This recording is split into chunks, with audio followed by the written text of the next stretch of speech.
Hey guys, వీధి కుక్కల బెడదపై supreme court ఒక సంచలన హెచ్చరిక జారీ చేసింది. ఇకపై వీధి కుక్క కాటుకు లేదా మరణానికి రాష్ట్ర ప్రభుత్వాలే భారీ నష్టపరిహారం చెల్లించాల్సి ఉంటుందని కోర్టు హెచ్చరించింది.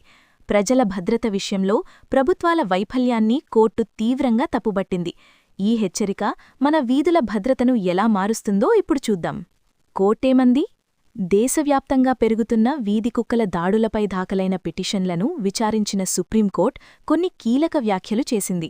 నష్టపరిహారం: ప్రతి కుక్క కాటుకు లేదా మరణానికి రాష్ట్ర ప్రభుత్వం భారీగా నష్టపరిహారం కట్టాల్సి వస్తుంది.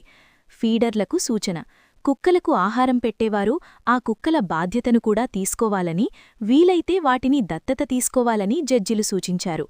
ప్రభుత్వ బాధ్యత: జంతు సంక్షేమ చట్టాలున్నప్పటికీ వీధి కుక్కల జనాభాను నియంత్రించడంలో రాష్ట్రాలు విఫలమయ్యాయని కోర్టు అసహనం వ్యక్తం చేసింది. సామాన్యుడిపై ప్రభావం: ఇది కేవలం హెచ్చరిక మాత్రమే కాదు, ఒక సామాజిక అవసరం. ఆర్థిక భారం: కుక్కకాటుకు గురైన వారు మెడికల్ బిల్లులు, ఆస్పత్రి ఖర్చులతో ఆర్థికంగా చితికిపోతున్నారు. ఇప్పుడు ప్రభుత్వం నష్టపరిహారం కట్టాల్సి వస్తే అది అధికారులపై ఒత్తిడి పెంచుతుంది. భద్రత: ముఖ్యంగా పిల్లలు, వృద్ధులు వీధుల్లో నడవాలంటే భయపడుతున్నారు. ప్రభుత్వాలు కఠినమైన చర్యలు తీసుకోకపోతే ఈ భయం ఇలాగే కొనసాగుతుంది. వాస్తవమేంటి? నిజానికి ఇది ఒక హెచ్చరిక మాత్రమే. ఇంకా ఫైనల్ జడ్జ్మెంట్ రాలేదు.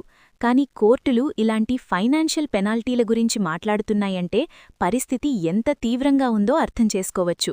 మున్సిపల్ అధికారులు ఇప్పుడు సంతాన నియంత్రణ, స్టెరిలైజేషన్ పనులను వేగవంతం చేయక తప్పదు. ముగింపు: ప్రభుత్వాలు నష్టపరిహారం కట్టడం కంటే దాడులు జరగకుండా చూడటమే మిన్న. మరి సుప్రీంకోర్టు చేసిన ఈ వ్యాఖ్యలపై మీరేమంటారు? కుక్కలకు ఆహారం పెట్టేవాళ్లే వాటిని దత్తత తీసుకోవాలన్న సూచన సరైనదేనా? కామెంట్ చేయండి.